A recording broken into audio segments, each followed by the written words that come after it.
Ladies and gentlemen, he is Cactus Jack, he is Mankind, he is Dude Love. Please welcome the hardcore legend, Mr. Mick Foley.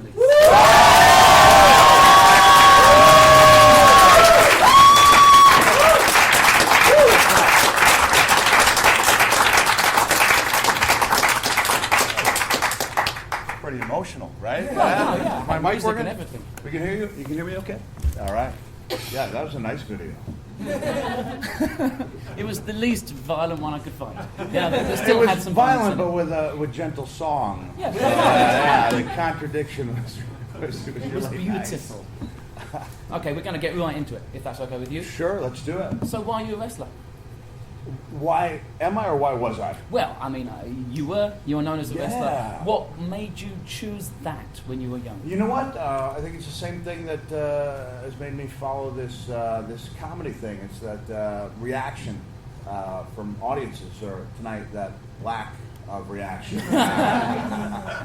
I did. I was a kid who always liked to get reactions, and I specifically remember, for example, being called the wrong name by the girl of my dreams when I was a freshman in college, and the only way I knew to take out that psychological torment was to do something physical, which for me meant diving off a bed onto a stuffed animal. And it was such a success that we decided to duplicate it on film. At that time, it was 8mm cameras, which needed a bright light, which attracted, for the first time, a lot of attention to my dorm room, especially from females. Like, they didn't even know that somebody lived down on that side of the dorm, but we had all these girls looking in, and when I did my dive, I surreptitiously took a little swig of red food coloring, so when I hit the ground, I spit out that food coloring. And I remember, I mean, like it was yesterday, I remember one girl going, "That's the most disgusting thing I've ever seen." And deep down in my heart, I was like, I need to get more of that. That was just one reaction. That was the type of thing that drove me, was to be able to do something where I could receive reactions for a living. And who, when you were that age, who were your wrestling heroes? Oh, well, the guy who did the Superfly Death Leap, Jimmy Superfly Snuka, he was my hero at the time. There was a British wrestler named Tommy Dynamite Kid Billington. I don't know why he's my hero. He hit me so hard I couldn't chew solid food for 3 weeks in 1986. And then the other guys, as I got in the business and learned about it, a guy like Terry Funk kind of became my mentor as well. Cool. I think some people who are not perhaps as familiar with wrestling as I think everyone here is. Is everyone here? Yes. I mean, you know what happens when I ask for a show of hands? Some people don't like to volunteer. So if you don't want to volunteer, can I have a show of hands? So I won't go back to you. But largely people are familiar with what I do? Yeah? All right, cool. All right. Really? There is so many, the percentage of women in this room is so much higher than at any of my comedy shows. So come on. You're coming out tonight to my show? Or you meant you're just coming to the Voodoo Lounge? Sorry. Oh. I was under the impression you were coming to my show. I'll come if you want me It's to. still, it's halfway good. No, at my shows, yeah, it's I can really see the love when a woman who obviously would rather not be there has accompanied her boyfriend or husband, and then they end up having fun. I try to make it inclusive, and it's really not scary or mean humor at all. If it's any help, my wife is heartbroken that she is stuck in London and can't be here. But as I was saying, the reason that, I mean, apart from the fact that you are, fascinating and erudite, the reason that you are on this variety show is because, and we talked about this in the bar just now, the roots of what I do and the roots of what you do come from the same place. They come from carnivals. Yes. As a matter of fact, how many of you have seen Chitty Chitty Bang Bang recently? But everyone, you're familiar with it, right? At some point. I watched it just a few weeks ago, family movie night, and that song Dick Van Dyke sang called "The Old Bamboo," which is like a direct takeoff on the Mary Poppins what's the famous Mary Poppins song and dance that he did? Supercalifragilistic. No, not which one? No, not this one. Went on way too long. It was like a long song and dance. It's Johnny One Day Mary. No, I mean it's nice that we know almost the entire soundtrack of Mary Poppins. It might be. It's Steppin' Time. And Steppin' Time went way, went way too long, and that's where I lost my kids. They never actually got through Mary Pop, as they called it. And then Steppin' Time, and then this was called The Old Bamboo. It was like the same song with a couple of chord changes, and it too went on way too long. But he's in a carnival, and in the corner of the set is a wrestling ring. And I'm like, yeah, can't you see that? Wrestling began in the carnivals. So yeah, that. And William Regal, who is our mutual friend, yes, sir. His career began in the carnivals in Blackpool, England. So it's a long tradition, and it moved away from that, but that's where its roots are. Yeah. Now, this next question, I hope you don't take it wrongly. It's basically an insult. Okay. But all right, let me hear it. Do what I can. What I've got written here, I'm just anger that no, rages calm. Michael. Yeah. You don't look. What I've got written here is you don't look like most people's idea of a pro wrestler. And I think what I mean by that is people who, again, are not wrestling fans. When you say professional wrestler to most people, they think of a massive steroided kind of jacked, crazy psychopath type guy. And here you are. Brock Lesnar. That's who you think of? And here you are, what's your favourite kind of music? I know the answer to this question. Oh, well, I'm not necessarily my favorite kind of music, but my favorite artist is someone who I will actually incorporate into my show tonight, singing my favorite song, and that would be Tori Amos singing Winter.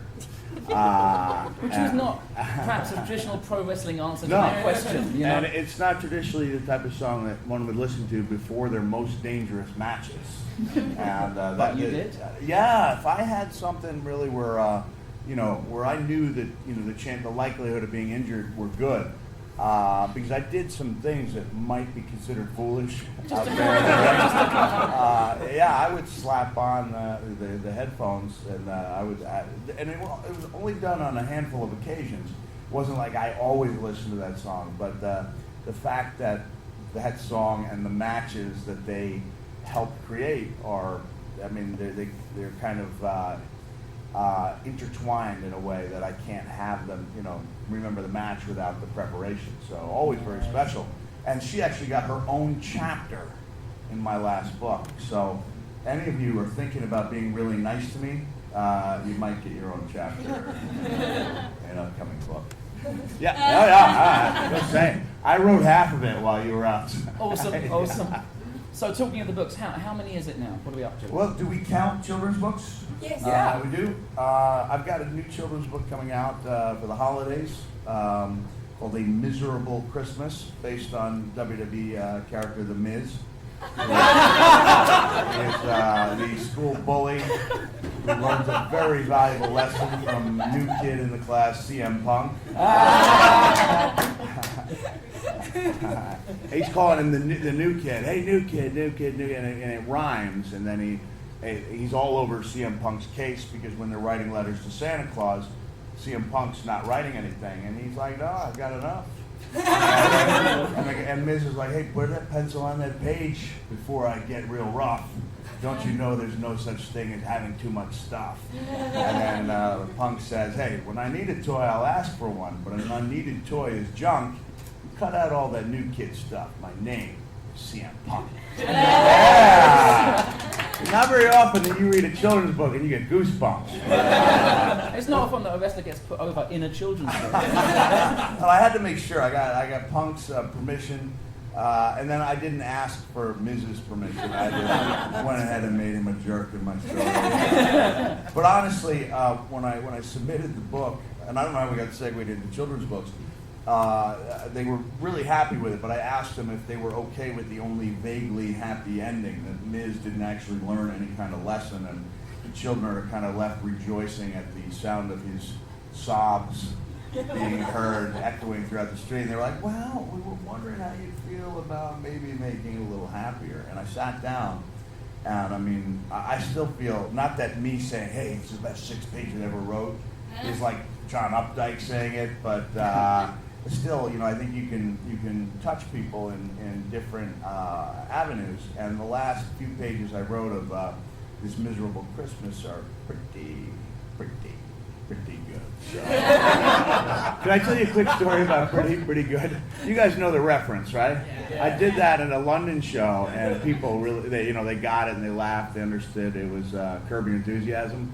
We were talking, Kurt Angle, Jay Lethal, and I were talking about 1,000 school children in India. And it came time for me to answer my question, and I said something about pretty good, and I went, pretty. And I can tell by looking at the kids that not a single kid has any idea. And Kurt Angle leans over and goes, nobody knows what you're talking about. And I went, pretty. Stop it, you're embarrassing us. Pretty. So I'm not at the point when I'm on stage and when I'm doing comedy, especially tonight, because I believe there's going to be some reviewers there, and I kind of need to be good. I don't have the confidence yet where I can just stink up an entire place on purpose because it entertains me. When I get there, though, you'll know it. So since we're talking about the books, how did that start? Were you writing before you decided to write a book? Well, in retrospect, when I went back and looked at my old college papers, there was actually one mark from a professor that said you should really think about doing this for a living. At the time, I thought that's ridiculous because I'd already started training to be a wrestler, and that's what I thought I was going to do for a living. I didn't realize that the physical toll that wrestling took would result in humorous anecdotes that I could then write about. So it worked out that WWE was really popular. They'd hit new levels that were unfathomable just a few years earlier, to the point where they signed a 3-book deal. They had me go first because I think I was supposed to be the guinea pig, and then they had the much bigger stars, The Rock and Stone Cold Steve Austin, lined up, and they had a ghostwriter for me.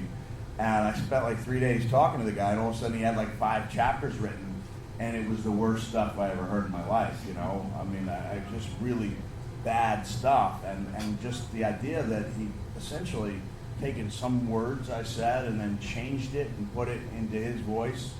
It struck me, and this is odd coming from a wrestler, but it struck me as being really, really fake. And so I told my editor, my publisher rather, that I thought I could do the book myself. And it was like the silence was deafening. Just the idea of that was just so preposterous. And I said, how about I write some, and if you like it, we'll go with it. And knowing it would be more difficult to turn down a lot of work, I sat up in the upper deck of the Tallahassee Civic Center in Tallahassee, Florida. I wrote for about 3 hours. And when I went downstairs to the dressing room, I thought it was pretty good stuff, but so does every writer that thinks their stuff is good. And I asked a few of the wrestlers, I said, hey, you guys want to hear this, stuff I'm working on? And they went, yeah, a few of them, okay. And as I started reading, I was getting those reactions, and it was like, oh, the wincing and kind of the laughing, and all of a sudden I had a group around me, and I was like, this is like being in the ring without getting hurt. So, we shocked the world. Nobody thought that the book would do anything, and it, really shocked it, and it hit #1 on the New York Times. And I said, I have to apologize, I did say this line earlier today, but I could have foreseen the problems that the U.S. has gone through by virtue of the fact that when my book was #1, it was on top of all the presidential candidates they had their autobiographies.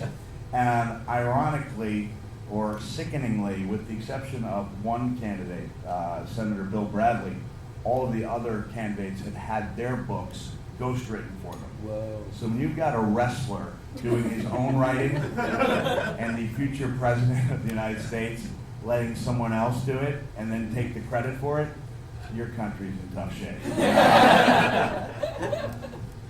So you used the word, so you've used it, now I can use it, fake.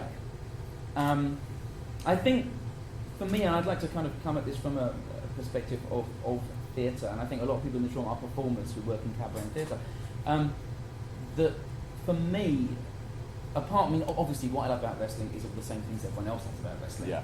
But also, I think what's fascinating about it is that it is like my background, street performing. It's like cabaret that many of us here work in. It's like comedy. It's like these small underground theatre forms.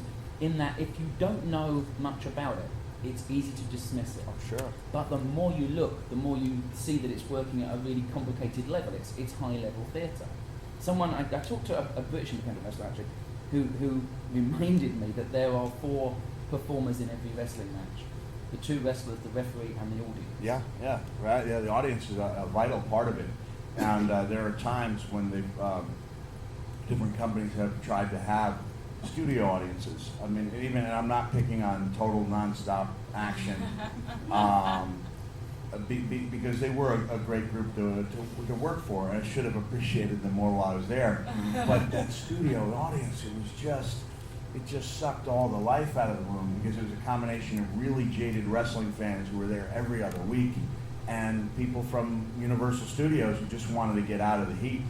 And so the reactions, even if they were chanting, "This is awesome," it was like a pre-calculated chant, and it was so nice. When I finally went back to WWE, months before I actually returned on TV, I was doing a comedy show in Cork, Ireland, and I happened to be flying into Dublin the same day WWE was there. And so I called them up, and I was like, "Hey, I'm going to be in Dublin. Like, can I just show up and have my music played?" And so WWE performers are used to seeing familiar faces at TV tapings, but I was in the catering room, and one after another people were coming in doing the double take. "What are you doing here?" I was like, "I'm the guest referee." And it was this cool feeling to go out there in front of 12 or 13,000 people and then have your music played and get your name chanted in a way that was real. But oddly, I'll get as much satisfaction out of doing a show in front of, dozens of people. It's got to be multi-dozens, If it's less than a dozen, then you kind of feel a little odd about yourself, But as long as there's faces in the room and they're enjoying themselves, I mean, it's kind of like the same rush. And it goes back to what I started with. It's getting those reactions, whether it's, 15,000 or 25. Yeah. I whenever people talk to me about wrestling who kind of dismiss my fandom of wrestling, they always think the first thing is, "Oh, it's fake." And my response is always, "Yes, like Macbeth." And it is there's that suspension of disbelief. No one believes that Macbeth is happening, but you go in there and you buy into the theatre. Well, you ask the same people, why would you ever go to a movie? You understand that Harrison Ford is not the president. They have credits rolling, and at the end you see who did the stunts and who did the makeup, and so none of it was actually real. But if a story is well told, then there's that willing suspension of disbelief. And hopefully, when we get in there, if we put on a good show, people willingly suspend disbelief, because, real violence. And I'm not talking about the difference between UFC and WWE, because UFC is an art form in and of itself. But I'm talking about to see someone attacked, and bludgeoned. I mean, I don't want any part of that. Although I've been attacked and bludgeoned on screen as well in ways that were way too realistic. But we try to give people to suspend that disbelief so that they can say, think. And not consciously think, because the moment you shoot somebody into the ropes, you're kind of doing something that couldn't be done in an actual street fight. But if a lot of the things that you do make sense and you can get people caught up in the character, then they will willingly take that trip with you. Indeed, and with that in mind, I'm going to show a very short clip here, which is probably my favourite moment in all of wrestling. I think it illustrates exactly what we're talking about. In this clip, physically, actually, nothing really happens, but it's incredibly powerful. I did not want to know what it was. No, so he didn't want to know, so he doesn't know there's any more than you. So, is it a clip of me, though? It's a clip of you. No, it's Stone Cold and The Rock,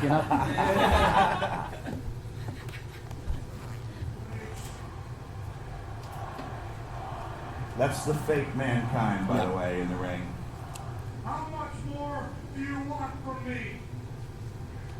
First, you take away my job.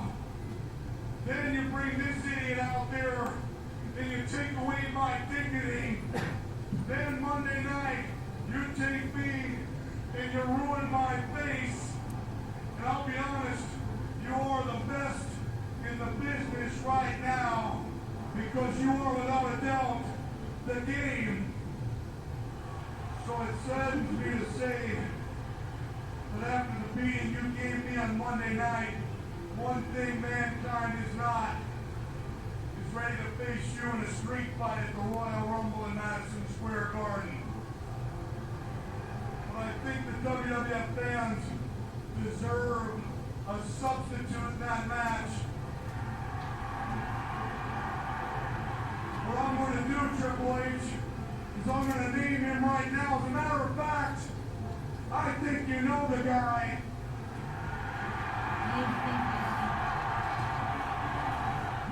I think you know him pretty damn well. His name is Cactus Jack. And his first official act as part of the WWF is to kick your teeth all over the city of Chicago. Yeah.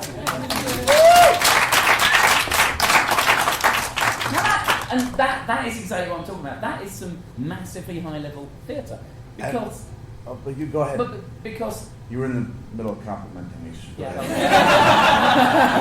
yeah. Because all that happened was you took a mask and a shirt off. That's all that happened, and you revealed another T-shirt.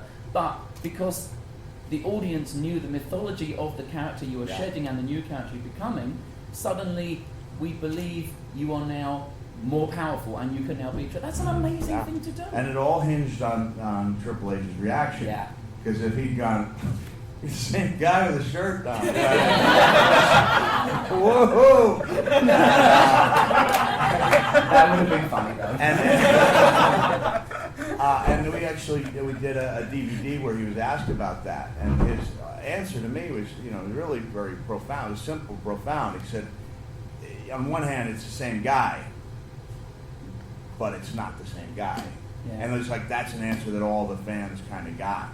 That shirt, that shirt meant a lot. I'd like to point out I've got a new shirt for the Fringe. I need one. This is the Mick Foley Cheap Pop T-shirt, and it's a little play. It's like a bottle of soda. Cheap pop. It's cheap Yes. pop because I've been known to go to cities like this one in Edinburgh, Scotland, and get the cheap pop from the audience. So we've actually got the name of the. I got a cheap pop from Mick Foley right here in Edinburgh on the back of the shirt. So I hope they sell. Otherwise, I'm out of sure luck. you'll Yeah. So I have the, again, there's a few performers in the audience, and do you know offhand the biggest audience you performed in front of? For biggest performance ever? Yeah, biggest audience. A live audience? Yeah.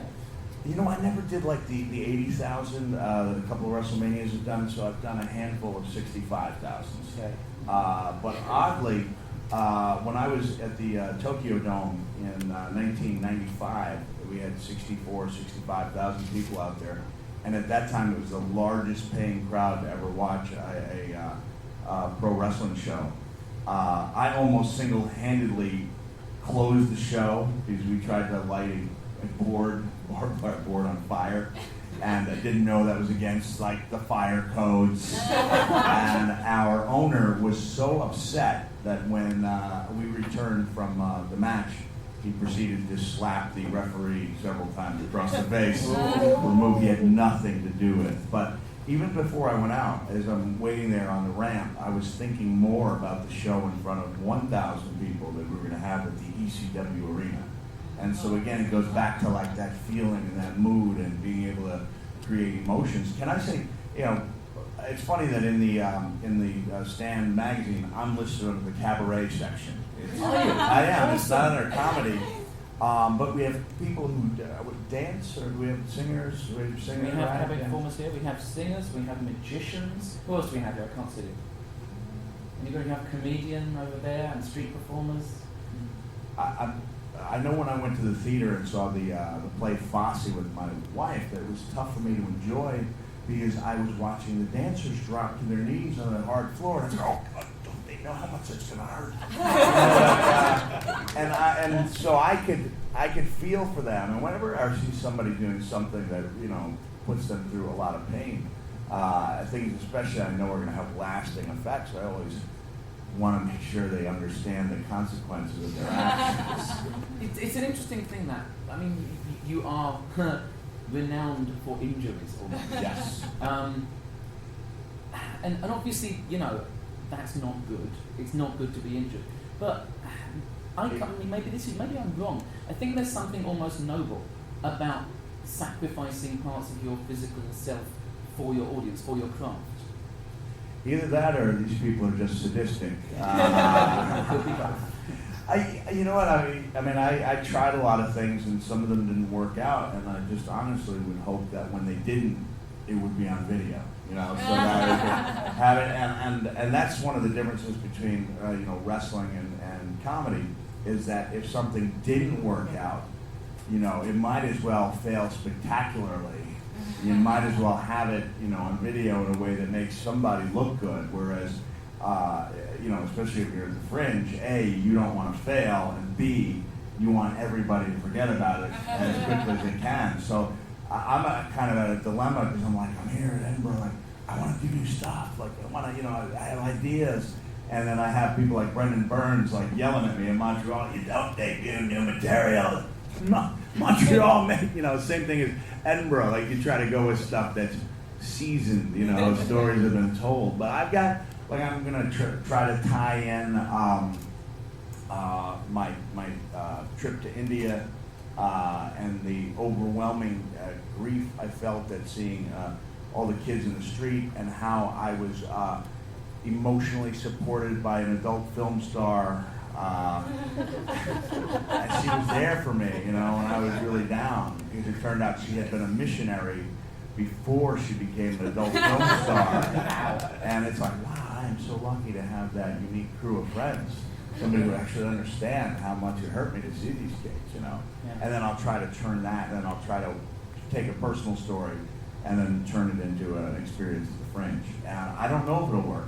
But I know if I don't try, if I just go out there and tell stories that I know are going to work, I'll feel a little less of myself. So I'm going to let it hang out a little bit. Let's go have a quick look at the stopwatch here and see how long we have left in there. Oh, that's okay. Okay, I think we have a little time for some questions from the crowd. So, if you want to ask Mr. Foley a question, put your hand up. Nobody? Really? This terrifying? Okay. So I'd just quite like to hear about some of the long-lasting injuries that you have, because I did see you hobble around a little bit. Yeah. It was only like in the last year and a half that I realized that people were saying, "Oh, you're limping, huh?" Every single time they saw me, as somebody says that all the time, and it's just become my way of walking. So that's that unfortunately is pretty bad back injuries compounded by knee injuries, and there's no real simple answer for how to take care of them. Again, people should know the consequences of their actions. And for example, I always thought when I was dropping the elbow off the side of the ring apron that it would be the outside of my hip I'd have to deal with. And I thought, well, that's a simple hip replacement. That's like. What sort of job do you have? That's a simple hip replacement. But here's the problem: it wasn't a simple hip replacement. It's not, because I didn't understand that every time I hit that concrete, my inner bones were grinding together, and so now not only do I have this unusual injury, but like when I talk about it, it's like kind of a gross sounding injury, because I'm like, yes, my pubis and ischium bones. They're not even cool sounding bones. The pelvic girdle is all messed up. So I didn't know. I knew there'd be a price to pay for taking my moves outside on the concrete, because I knew that was kind of loophole-less. That the same kids who were like me, who would look through their DVD, before there were even DVDs, VHS tapes, to try to figure out how they did these things, because that's the way I was. I was always, really fascinated by the moves I couldn't figure out. And I had the great idea at like age 19 to just create a style with no loopholes, and the way I did that was that everything I did really did hurt, and if it hurts enough, they'll believe it hurts a little. And that's what I did. And then, when I got to be like 30, I was like, what was I thinking? By then it was too late. Anybody else? Oh, now we're talking. Okay. How would you compare the experience of performing at ECW with the small, dedicated, knowledgeable crowd to the experience of performing at WWE with the massive, epically huge crowd? Yeah, it was quite a bit different. I had some of my best interviews where I was lashing out at the ECW fans. Like, I'm a guy, I'll probably go, my whole set, I try to just save up 2 F-bombs, for my whole set of comedy. It's pretty good. And I rarely use the F-bomb in real life. Once in a while as an action verb. Spice things up a little bit. But I remembered a guy named J.T. Smith had fallen off the top rope, and when he did, he landed on his head swelled up immediately, and the fans were chanting, "You effed up, you effed up." And when I had a chance to do an interview, I let things build, which wasn't a healthy way to deal with things. Let things build up so I can let them out in interviews, But I had that outlet, and I remember how good it felt, because I knew they would just beep it, but it was like, I told the story, and I said, here's J.T. Smith, human being with a family, his head swells up, and you chant, "You effed up, you effed up." F you. Like, to say the F-bomb and mean it, and to have people know I meant it, that I really meant, like, F all of you, was really cathartic. And so even though I love I did love being there, and I love the creativity, that side of the fans that wanted so much more than I thought was necessary, while knowing that deep down they weren't going to care at all, that there'd just be another body. Like, I was talking about concussions in 1995, 15 years before most other people in sports were talking about it. So I loved being there. It's a love-hate relationship, kind of like that thing I had with Vince McMahon. Okay, I think I have time for one more question.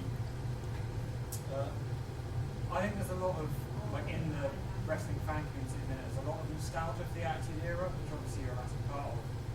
And do you think that the way that professional wrestling is going now has changed and lost something? Or is it just that it's become much more retrospective? Well, I think people always look back on the periods they enjoyed through rose-colored glasses. There was a lot of crappy stuff in the Attitude Era also. If you went back to geez, what were we thinking? Like the woman who could swallow the world's largest sausage on Raw, like, I guess maybe you could hire her for one of the, she could swallow an 18-inch sausage. Like, why did we even have her on the show? Like, she didn't make the best of Raw. And there was a lot of stuff that wasn't good. There was a lot of stuff that was great about the Attitude Era, and guys had they were allowed to create more instead of, reciting things that had been created for them, and I think that made for great performances. But I like the PG era. Because I understand that it brought in a lot more sponsors. I know it was really frustrating when our show was doing these dynamite ratings, and we could not get sponsors. Like, people, reputable companies didn't want to be associated with us. And the other thing I like is that I can be away from home, and I don't have to worry about my kids watching sexual chocolate on TV. They said, "Oh, man, don't let the kids watch Mark and Ray." And sure enough, like, his wife, Mae Young, gave birth to a hand. So there was some weird stuff on TV. Not all of it was as good as we remember it being. I have one final question. Yeah. I think you are fairly unique in that when you were young, you had a kind of a dream to be this, and you totally achieved it. You probably surpassed what the teenager you would have dreamt. Yes. So, is it as good as you dreamt? You know, it really was. Because it did far exceed everything I'd ever done. And then you realize, you know, you get to a certain point, you're like, okay, now I've done that. Like, what's next? And I know, for example, like there are people who will only want to see me in a wrestling context. Like, and they're really not interested in this comedy thing, even though it's more accurately an evening with Mick Foley. Like, not every story I tell has to be funny or is designed to be funny. But there are some people like, no, we want to see you in wrestling. I'm like, I'm wrestling. I enjoy it, but I'm not really creating anything, you know, anymore. I mean, I did come back as Dude Love for Raw's 1000th episode, and it was fun. But that's not the type of thing that's going to keep me up at night thinking, okay, how can I do more bad dance moves? So yeah, it was everything I wanted to be. But I think a lot of people have trouble in their post-dream life, you know, whether it's gymnasts or figure skaters. You know, I watch the Olympics with a little sadness because I'm like, okay, her life just peaked at 16, you know. And in the U.S., with such an emphasis on American football, you're like, here's these kids, and their lives are peaking at 17 or 18 when they're seniors in high school. And, you know, lots of guys have to learn how to pick up the pieces and, you know, go about the real, you know, the real arduous work of having a real life. So it's not easy. I mean, the dream thing was great, but I'm like, wow, I got like 60 more years to live. You know, I have to find something to do. And that thing is doing stand-up here at the Fringe. For now it is. You know, I might be on to something else. I might come and take your job. So you're here for 4 nights? Just 4 nights. Opening tonight? Opening tonight. If anyone wants to go, I believe Friday and Saturday are sold out. So if they want to go to the assembly rooms tonight, I think it's 10:20. Please stop by. I think there's about 100 and something tickets left on each of these nights. Oh. How dramatic. Well, I think we're going to wrap it up now. So, ladies and gentlemen, Do the ladies here have any questions? Because I'm always interested, like I said, in faces, and you've got very inquisitive looks. Do you have any questions? Are you sure? No? Did you know I was the only guy in the world you can Google using the terms? I want you to check this out, okay? Hardcore legend, Hell in a Cell, and feminist. what a nice thing to end on. Ladies and gentlemen, it was my pleasure, Mr. Mick Foley.